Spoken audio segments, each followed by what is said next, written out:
Just open your mind up to realize you already have a system, even if you don't think you do, because you say certain things over and over and over again, and you probably are already doing certain things a certain way, just maybe they're not the right way, or maybe there's a better way. So open your mind to that.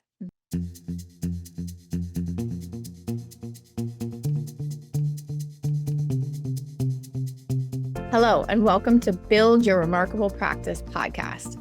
This podcast is dedicated to chiropractors who are in the seasons of launching and building their practice. Join myself, Dr. Lona, and my co-host, Dr. Bobby, as we have conversations each week as it relates to building the practice of your dreams. And remember, you can have a remarkable practice as part of a remarkable life, not instead of one. We're here to lead you on the way.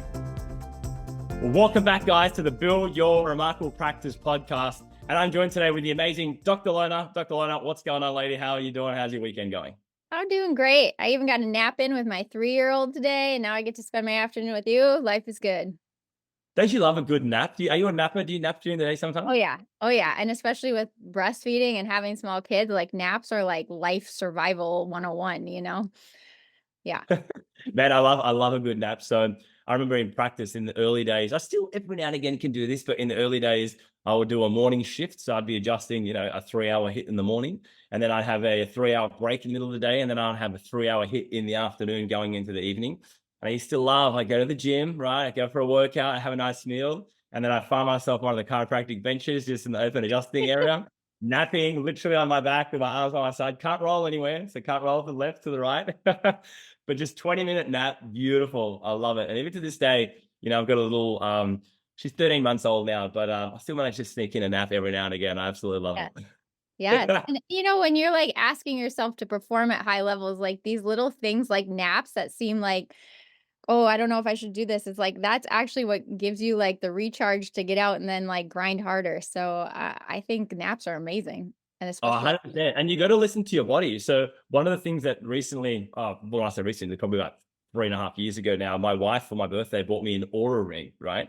And I absolutely love this thing. It's probably been the gadget or the gizmo that I've worn the longest. I've had it now for about 3.5 years straight. And watching and looking at that thing, showing you how you're pushing your body and how you're kind of expending yourself, but then how you're resting, recuperating, and sleeping to actually like create that balance, and then measuring your heart rate variability accordingly has been a real eye opener. And I must say, a few years ago, actually, my wife wrote to Aura and she's like, hey, you guys don't have chiropractic adjustments in here. And chiropractic adjustments positively influence heart rate variability, right? Which is one of the markers of resilience in the human body. And they were like, okay, well, show us the research behind chiropractic adjustments affecting HRV. So my wife, geeked out. She was like, okay. So she sent them all these documents of research and whatnot. And literally within a month, the next update, Aura Ring has the ability to tag chiropractic adjustments. So oh my gosh, that's awesome. yeah, so they wrote back and like, excellent, this is fantastic. Thanks so much for expanding our knowledge. We're going to add it in. So those of you guys who have Aura Rings now, you can tag when you've been adjusted. And that's in there. In part, thanks to my wife and all the research she sent across, because it has a positive impact, guys, on how the body heals and regulates. So napping, sleeping does that. It really opened my eyes up. Chiropractic adjustments are an essential part of staying healthy, right, Dr. Lena? So important. Yes. Yeah. Especially when we're in this season where we're building, like you need all the reserves you can get to like, then when you're asked to go do the things that we're going to be talking about today, you have the energy behind you to do it. So very important. 100%. I've always maintained, and this was spoken into me in an early kind of stage of my career, and it really resonated with me, that if you're going to be looking after and caring for people, in essence, filling up their cup, first person's cup you've got to make sure is full is actually yours. So that means physically full, and that you're getting everything that you need to recuperate and rest and recharge. That means emotionally and mentally full as well, and making sure that you're doing the things that satisfy you, living a life on purpose, hanging with people that inspire you and that motivate you, right? Because when your cup is full, then it puts you in a beautiful position to go and fill other people's cups. So absolutely spot on the mark. I love that you shared your nap with us. Now I'm going to try to put it somewhere in my day today. I love it. All right. So today we're going to talk about, guys, something that I would say is one of the most critical things when it comes to practice growth. And if you speak with any successful practice owner, and we get the visibility to speak to a lot of them, one thing that they'll all tell you in one way or another is that this thing that we're going to talk about today has been an essential ingredient in helping them ascend and go into different levels when it comes to their practice, when it comes to their growth. This is something that at each level that we grow requires us to put a magnifying glass over our practice and requires us to take these things to the next level. Meaning the way that we do things when we first launch is going to be a little bit different compared to the way that we do things when we have our first 1, 2, 3 team members.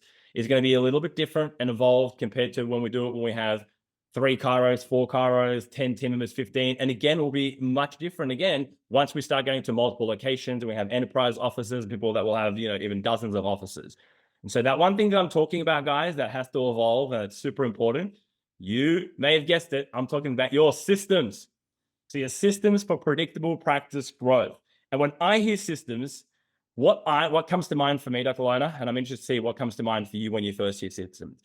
When I first heard systems, I was about maybe, I'm going to call it 12 months into practice, between 6 to 12 months into practice. And I was kind of treading water, trying to figure things out, as you guys may have heard previously. Wasn't really setting the world on fire. And I heard this guy, his name is Dr. Stephen Francis. I'm sure many of you have heard about him, talking about on a podcast that systems is what leads to predictable practice growth. And ultimately, you need to systematize every part of your practice, or at least every part of your practice that you want predictability around. And at that stage in my office, I think I had predictability around nothing, except that every single day was going to be different and unpredictable. So I didn't have a structured way of doing it day 1, day 2. I didn't have a structured way of delivering care plans, financial plans, auto debits, doing workshops. I heard about workshops, but I had no clue. How do you fill them? How do you execute them? How do you get people to take action on the back end of them? How do you market and get newies in? And I learned about this, or I heard about this thing called systems. And I was like, I need to learn this. This is exactly what I'm missing. I have no systems whatsoever. So that was my first experience to it. Dr. Lona, what comes to your mind when you hear that word systems in a chiropractic practice?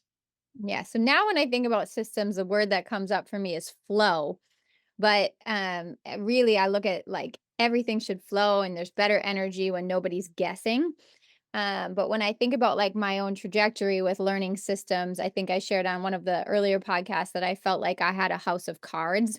And kind of like you, when I heard maybe I should get some coaching and maybe there's a better way to do this that doesn't feel so much like I'm just making it up.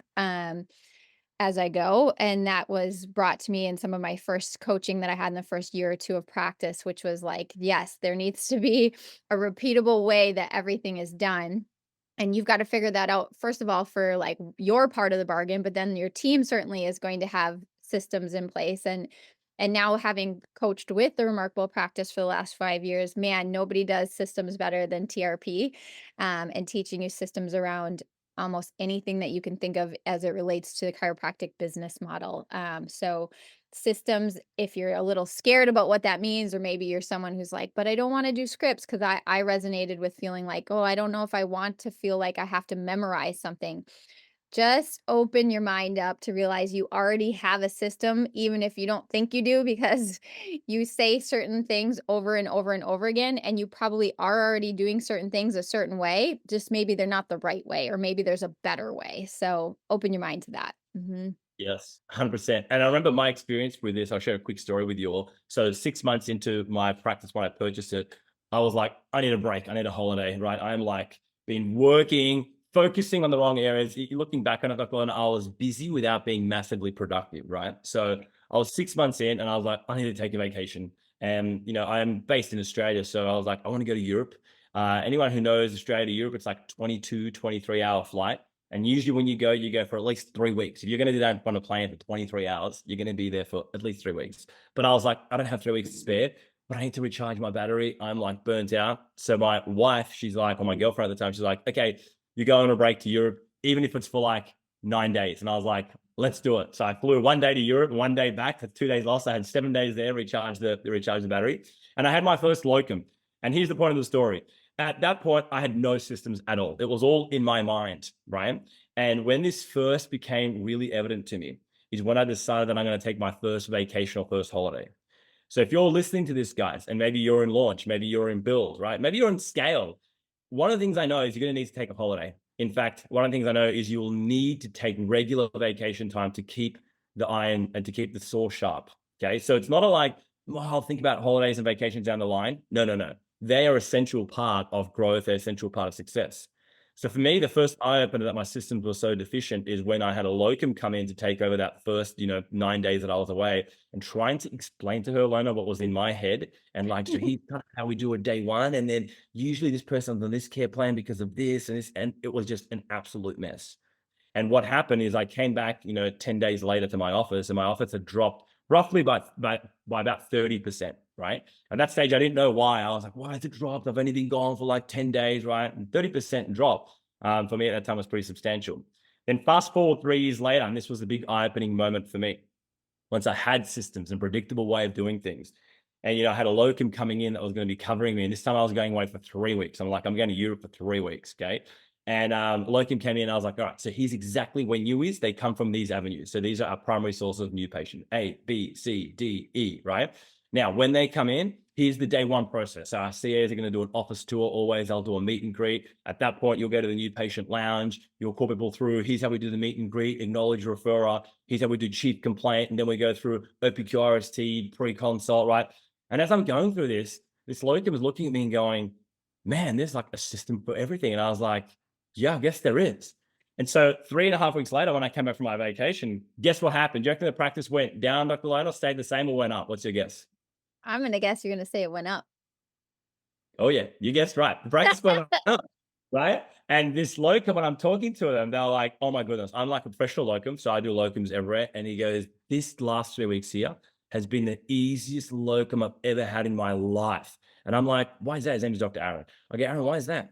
And he goes, people are just, they get it. They come in, they're lying down, they're getting adjusted. The listings are all there. The care plans are mapped. People are on payment plans. You can see when progress exams are due. You can see when progress reports were done. You can see the end of care plan. The team does 80% of the work. He's like, this is the easiest locum I've ever done in my life, man. Right.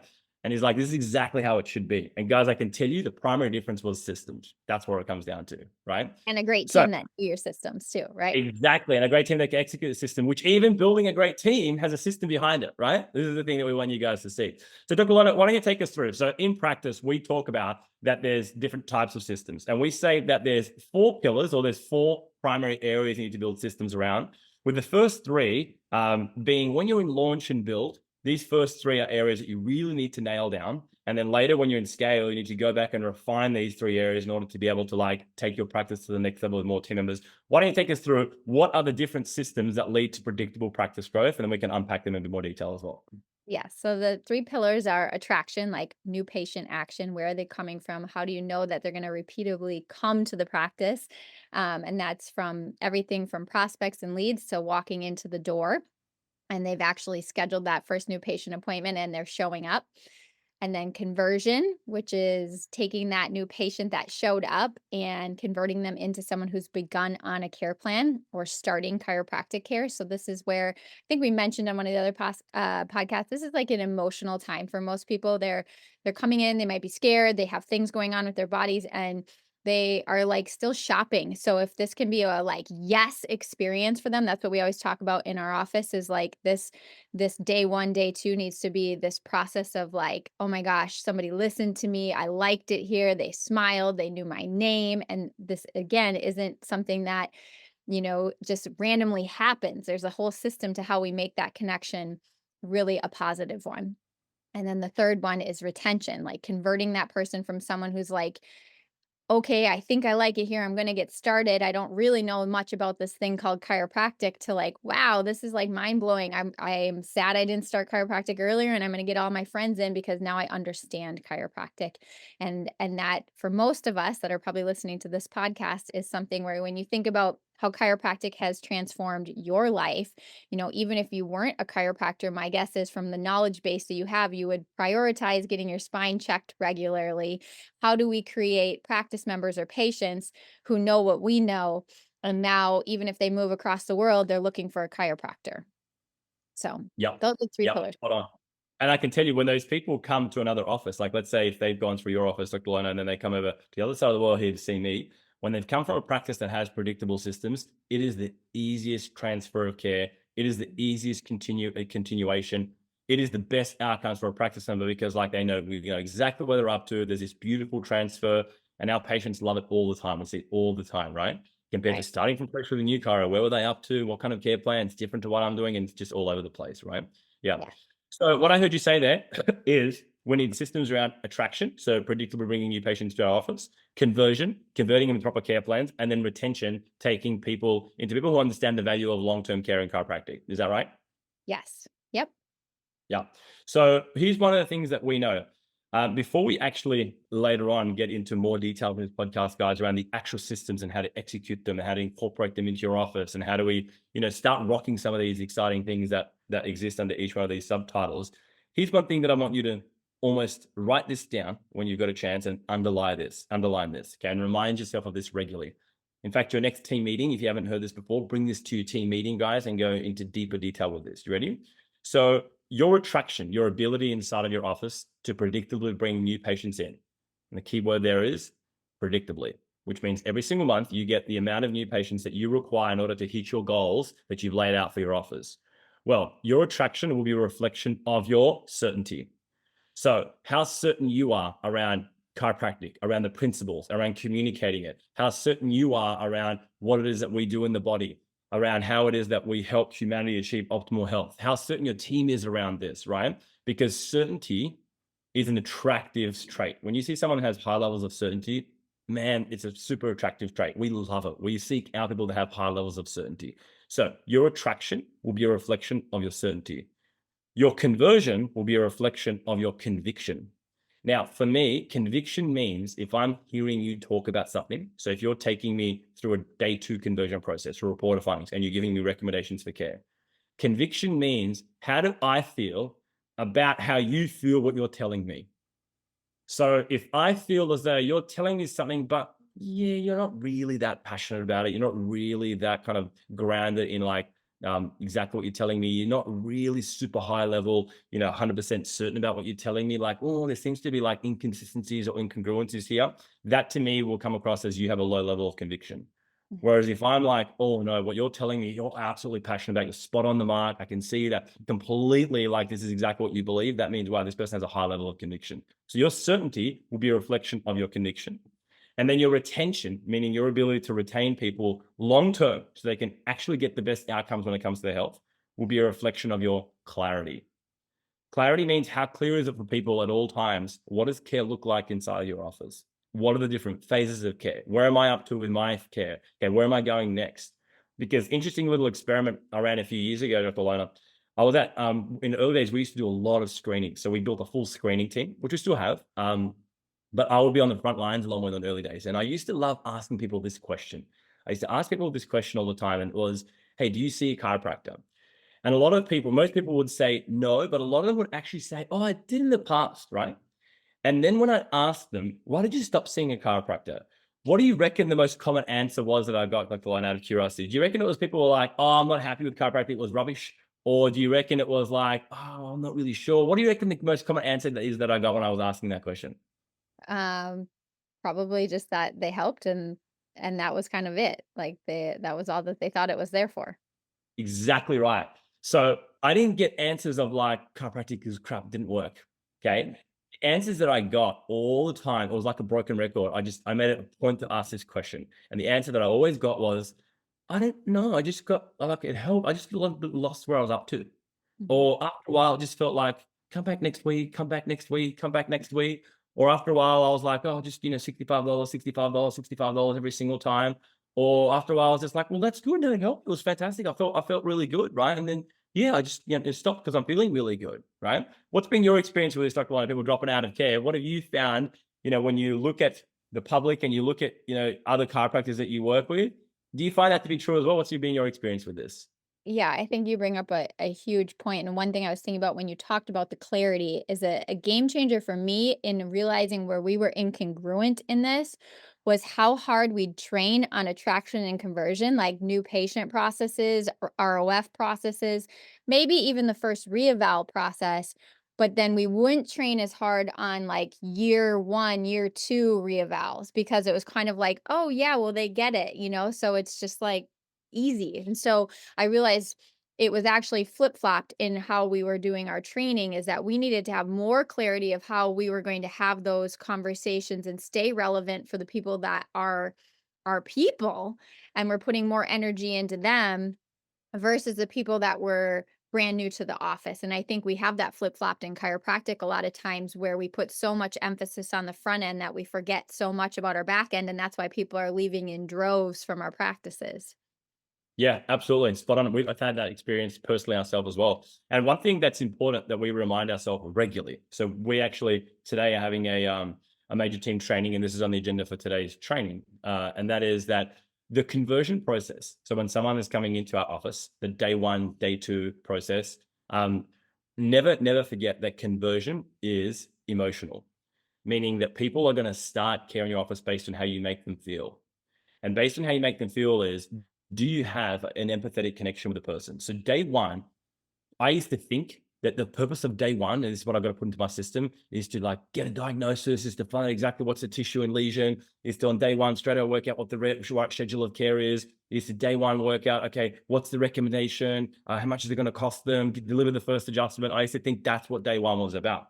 And then I actually learned that really what day one is about inside your system, you got to create a system that leads to these two things. Day one is all about connection, so that you create a connection with someone. The person in front of you is like, you know what? There's something about Dr. Lona. She just seems awesome. I can tell that what she's talking about, she's super passionate about. I can tell that what she's talking about, she's super convicted around. There's just something about her. I've seen chiropractors before, but never quite one like her. I make it our mission in our practice. People say that never quite one like him or like her. So day one is all about connection, okay, and discovery, going through a discovery process. Whereas day two is then about ownership and direction, which means somebody taking ownership of their problem. And then only then once they take ownership, are they going to listen to direction from you, pardon me, about time, energy, and money. So tell me specifically, if we go a little bit deeper now, Dr. Lona, in conversion, what's been your experience with the conversion process? What's one thing that you've done, put you on the spot now, that's really helped you take your conversion to the next level? If you look at your journey and you go, all right, this is really what made a monumental shift in the way that we're converting, the percentage of people that we're converting, and ultimately converting them properly, which means retention starts at conversion. So converting them with long-term plan in mind, what will that takeaway be? I'd love for you to share. Yeah. So I think early on, one of the things that I shied away from, partly probably just not knowing, was just how clear to make the recommendations to begin with. Like it wasn't a nebulous thing. It needed to be like a set number of visits over a set amount of time. Right. And so depending on how you would do your recommendations, that's one area I'd like you to look at is like, am I even just being clear in what I'm recommending? Am I just kind of like wishy-washy about it? Or am I saying no, like over the next 12 weeks, this is how many times you're going to be in the office, and here's why we're going to do that, and here's how we're going to measure progress. Like those two things of time and repetition being clearly laid out so the person knows what the expectation is a game changer that I think a lot of people don't do. And so that for me was part of it. Is I've always been someone that was passionate about chiropractic, and so as I got more skilled at how to explain what I was doing, then that wasn't the challenge for me. The challenge was more just like, what am I asking them to do, and am I giving them a clear like, this is a yes for me, or, oh no, I'm actually not ready, or for whatever reason, maybe I'm a truck driver and I'm only in town one day a week. We have to have conversations about why they maybe can't do what I'm laying out, but I'm actually laying out the expectation. That was a big change for me in the conversion process. So I love even when you explained that, how you automatically went into systems mindset. Because what I heard her say, guys, ready, is she gave recommendations first on time. So she was talking about, well, here's how long it's going to take. Then she spoke about energy. So like, all right, well, here are the protocols that we need you to follow. And here's, what the adjustment protocols look like. If it's a 12-week program, it's a 12-week program. That's her talking about time. And then she spoke about energy, the amount of adjustments they would need over that 12-week period of time. And then you didn't mention it, but I'm sure somewhere along the line in your conversion process, you would also have a conversation around finances, which means how do we stay in fair exchange? What does finances look like? Would that be accurate? Yep. And then what was a change we also made was taking that financial page of our report and actually on the top saying, here's the recommendations one more time over 12 weeks, this many number of visits. And here's the financial option of pay in full or splitting it into payments. Here, here's where you sign your name after you pick your option, so just clarity of like exactly what the ask is. Yeah, I love it. So I'm going to fire a couple of questions at you, which I know people are going to find super useful and will be on their mind when listening to this. Question one is, I'm someone who's launching my practice or I've just launched, or maybe I'm someone who's in build where I've recognized that, yeah, my systems, I don't really have any systems. My question for you would be is, how do I learn systems? How do I find a way to predictably do things, shortcut success, not have to like reinvent the wheel? How did you learn systems? What would your recommendation be around, seeking advice when it comes to systems? Yeah. I mean, as we've said in previous episodes, success leaves clues. So certainly visit our website, The Remarkable Practice. We have tons to offer as far as the build season in repeatability in systems. So that would be my first suggestion. If you maybe have, okay, I know you're going to say coaching. What else can I do? Well, first of all, write down what you currently are doing and realize maybe I have a system. Maybe it's not a great system yet, but what am I doing repeatedly? And just start to look at your own systems too, because that might also shed some light on, well, where do I need a system, or where is a system breaking down, right? We have this brain that we can use to ask ourselves questions and have more awareness just based on slowing down sometimes to look at what's occurring and where is, if I look at my last 3 months in practice, how many new people came in, how many of those people are still coming in, where's the breakdown, and start to get clear about that. And then yes, proper coaching is something where it's an investment in your future. So there's a lot of avenues for great coaching. TRP is one of them. Mhm. Ooh, you just said something prior to that I'm going to put up on that was absolutely spot on. It was amazing. And I just want to highlight this for everyone. One of the things Dr. Lona said is have a look at ultimately, okay, what your outcomes are telling you. So, for example, you want to look at, well, how many new patients am I getting every single month? Okay, how many, so pardon me, how many am I getting? How many do I need? Now, if you're someone who's listening to this, that's goal setting, a good rule of thumb, we did research around this a number of years ago, and we found that whatever practice volume you're trying to get to, a good new patient goal, roughly, it's a rough goal, but it translates actually pretty accurately when you look at it across practices. You need what we call the rule of 10. So 10% of your weekly desired volume, you need that as your monthly new patient number. So if you're sitting on this call going, I want to get to 300 visits a week, you're going to consistently need 30 to 40 new patients a month to get to that month if your systems are set up properly.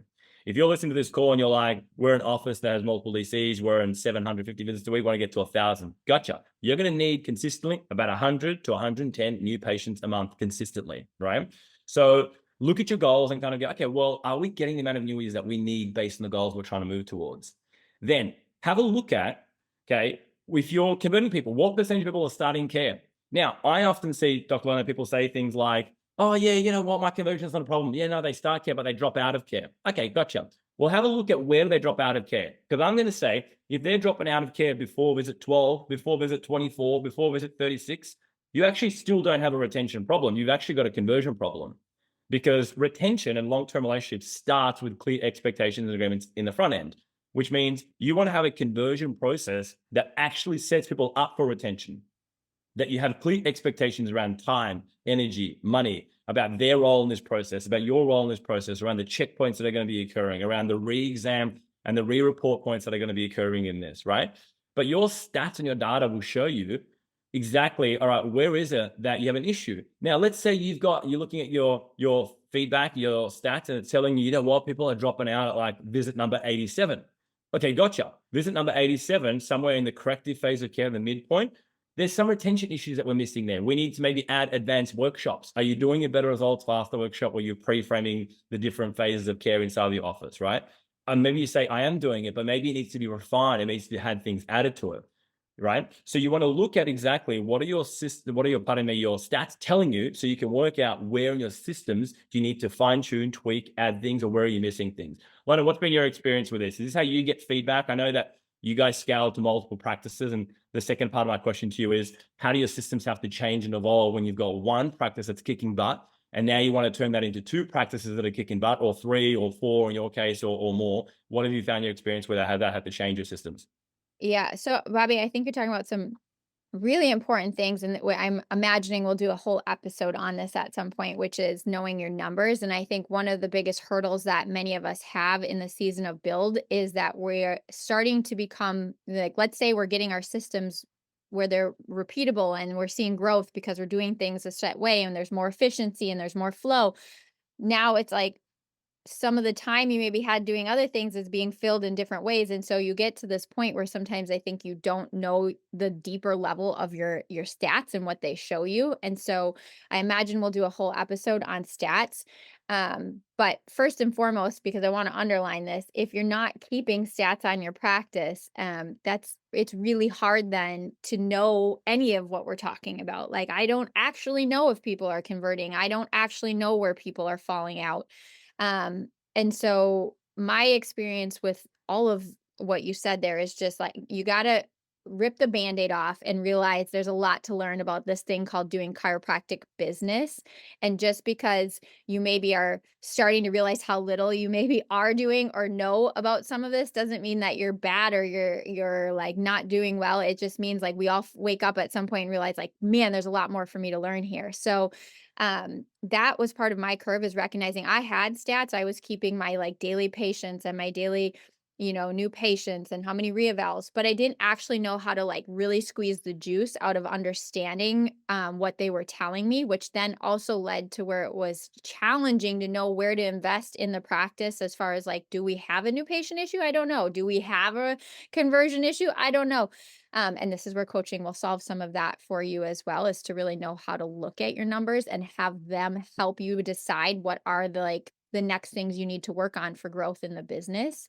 Um, and then that led to, for us, as more systems got in place and my team was growing, naturally there was opportunities then that came our way to expand into other practices, which then made knowing stats and team building and reproducibility even more important than it was when we were all in four walls. So it just made me have to get better as a leader at like, how are we going to like make sure that our sister office that's an hour away from here is doing things to the standard that we're doing in the same office, and that we can come back together and train. And if a patient went from this office to that office, it would be very, very, very similar. And so again, we just had to get better at this whole thing. Hmm. Yep, I love it. I love it. That's unbelievable. One of the things that I reflect back on is I look at it and I go, this quote just sticks out at my mind. And I thought of it when you were talking a couple of minutes ago there. And that quote was, the only thing more frustrating than not growing my practice is actually not knowing my practice. Or I kind of expand that a little bit further. And I'm going to also say not knowing why my practice isn't growing. I used to have these moments where I'd be like, man, what a rocking day. 8 from 8 reported findings converted into care, right? Mapped care plans, fabulous. Payment plans done. Auto debits done, right? Awesome. Backed up the next day. Wow, 3 from 3 today, right? Well, this week we converted 15 people into care. And I didn't really have high visibility into all the nuances and the different corners of my practice. And then I would sit there, a month later or a month and a half later, and I look and I go, why are we still on the same volume number? I don't understand this, right? We've been converting like crazy. I remember I would go away on a trip to Europe and I had a local coming in. I wanted to be as busy as possible. And I remember this one time having this, like this mental moment of like, what the heck is going on? I'm looking at next week. It's not even that busy, even though I've been converting like crazy, right? Like, where are these people? I don't get it. And what I realized is up until that point, I was keeping some entry level like stats that, again, my mindset at the moment is what I thought those stats were the most important ones, but I actually had blind spots and realizing, no, there's systems around stat keeping too. And what I realized is there's all these stats that I was missing. I was missing things like, all right, stick rate. Well, sure, you're starting all with what percentage are actually completing that care plan that you're recommending? I was missing things like compliance. What percentage of people are actually listening and keeping their adjustments as they're supposed to be? Because that's a retention metric.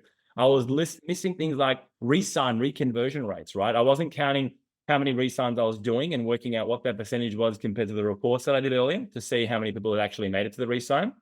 And then I wasn't counting how many were actually re-signing properly. And there was all these other ones, net momentum, how many were dropping out compared to how many were starting. And so all these areas were blind spots. And wherever you have a blind spot, that's an opportunity to miss. And quite frankly, it's usually what catches you out, right? Right.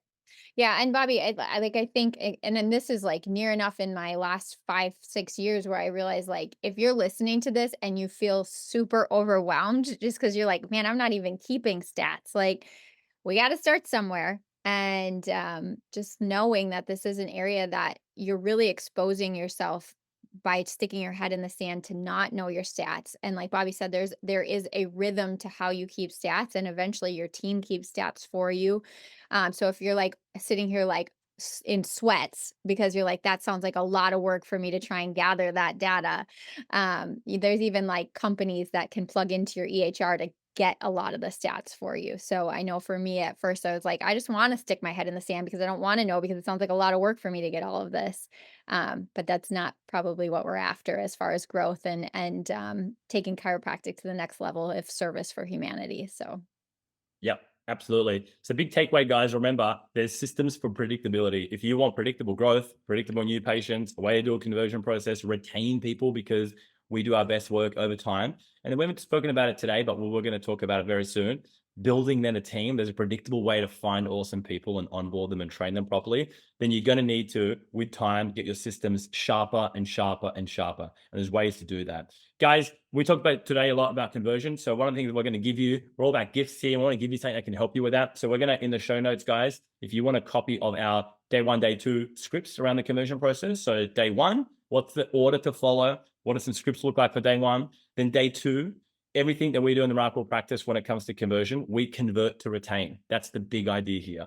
We don't convert just to start them and let's just get them started, right? And then we'll try and figure it out. No, there's a conversion process that you can actually introduce where you convert to retain. We might actually do an episode on this, where if you set things up properly on the front end, it really sets the relationship up for success on the back end. Because I know one thing, and that is that as chiropractors, we do our best work over time. So in the show notes, guys, if you want a copy of our day 1, day 2 scripts, they're going to be in there so you can start learning some systems and process yourself. Dr. Lona, any parting comments on systems? I'll see you at the next one. Love it. I'll see you guys really soon and catch you guys next time. Bye. Thanks for listening to this episode of Build Your Remarkable Practice podcast. Remember, what the world needs now is chiropractic, and what chiropractic needs now is more successful chiropractors. If you like the podcast, please subscribe, share with your friends, and leave us a review. And if you'd like to connect with us personally, please click the links in the show notes to schedule a call.